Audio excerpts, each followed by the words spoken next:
All right. Let's see. It looks like we have lots of people in the room. Thank you, everybody, for being here today. And with that, I'm going to turn it over to Carol Oakley with Data Driven Enterprises on how to conduct phone interviews for Indicator 14. Hello, everybody. I'm Carol Oakley, and I'm a senior researcher at Data Driven Enterprises. And joining me on the call is Catherine Dunlap. She is a data analyst with Data Driven Enterprises. As you noticed, I shut off my video, but I have also been having issues with my internet. So you're not going to see me. So this is part 2 of a 2-part webinar series to go over the Indicator 14 collection on the Wyoming SpedLink site. Part 1 was on the student contact information collection component, and you can find that webinar on the Wyoming Instructional Network website, and I will provide that link at the end of the webinar. So today I'm going to guide you through the process for conducting the phone interviews. So just a quick recap, the Indicator 14 measures the number of youth who pursued post-secondary education and or work within 1 year of exiting. Eligible students had an IEP while in school, exited by graduating, dropping out, or aging out, and have been out of school for a year. So districts have already updated student contact information on the site. So we are moving on to the last step, which is interviewing students. Now the interview platform is on the Wyoming SpedLink site. Once you are logged into the site, you'll go to the collections menu on the left side of the screen and select Indicator 14.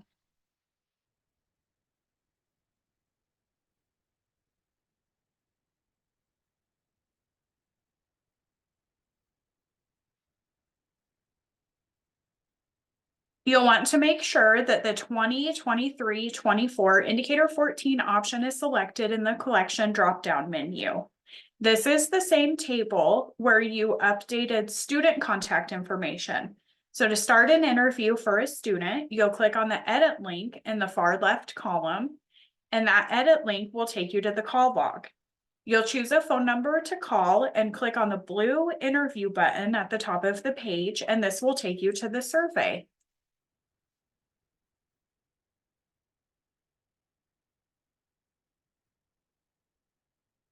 Once the student is on the phone, you'll start off by introducing yourself with the blurb at the top of the page. If the student is willing to participate, then continue with the interview. You'll want to remember to click Final Submit when you are done with the interview.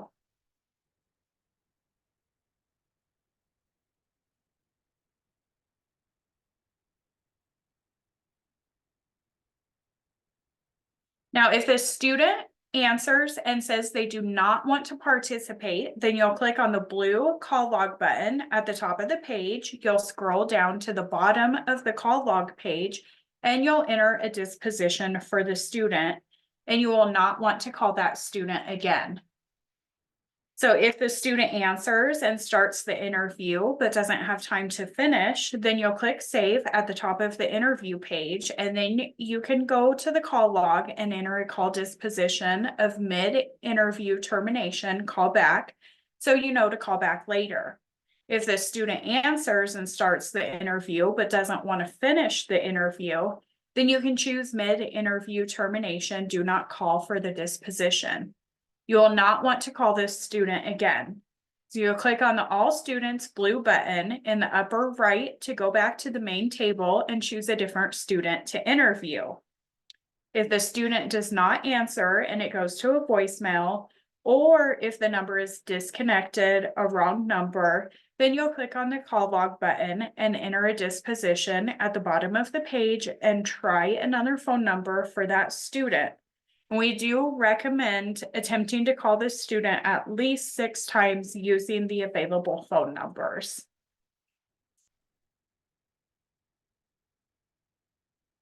So above the All Students table, you'll see a button for preliminary reports, and there are 4 preliminary reports. The response rate report shows the number of students with and without contact information the number of students designated as do not call, and the number of completed interviews.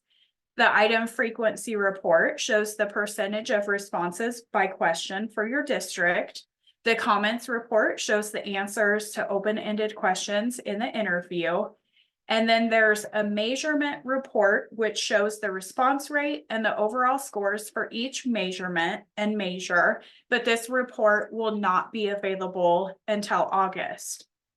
So lastly, there is an interview status column in the table that will help you track who still needs to be interviewed. So we're going to go over what each status means. The status will be interview if the student is eligible to be called and the interview is not complete. If the interview was started but not finished, the status will stay as interview as well. And the status will be do not call if deceased or return to high school is selected in the do not call column of the all students table, or if the student has a disposition in the call log of deceased, mid-interview termination, do not call, refused, return to high school, or take me off the list.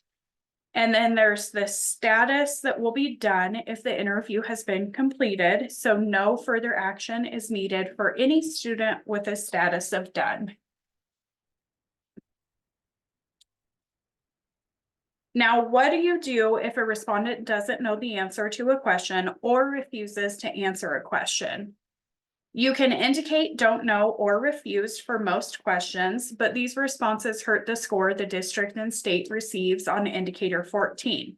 So for example, if a respondent says they enrolled in a four-year college, but don't know if they completed a term, then the respondent would not be classified as meeting 14A.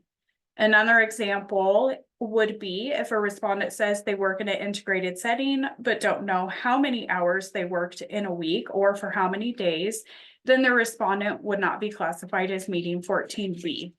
So you really should encourage the students to make a best guess. However, if the student truly doesn't know or refuses to answer, there are don't know and refuse response options available for each item. But you do want to make sure that you are not reading the don't know or refused options out loud to the interviewee. You can start interviewing students 1 year after your district graduation date. For example, if your district's graduation was on May 10th last year, then you may start the interview on May 10th this year.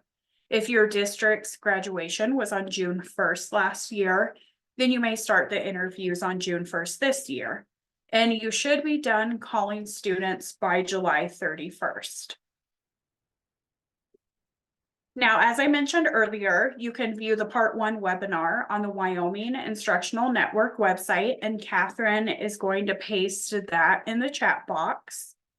If you have any technical questions about the site, you can contact Catherine. And if you have any content questions about indicator 14, then you can contact Sheila. And does anybody have any questions?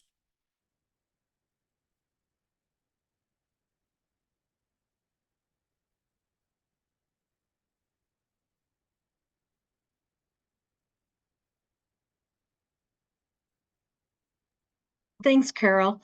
Yep. Nothing has changed on the survey this year, other than we did take out the COVID questions because we feel like that's no longer impacting. So if you have done the survey before, it should be pretty straightforward. But if you have not, please feel free to reach out if you have questions. The training will be uploaded. It will take us a minute to, meaning it'll take us probably a day or two for us to get it uploaded into the Wyoming Instructional Network for anybody who may have missed it. Otherwise, feel free to reach out with questions, and happy indicator 14. Thank you. Thank you, Sheila. You.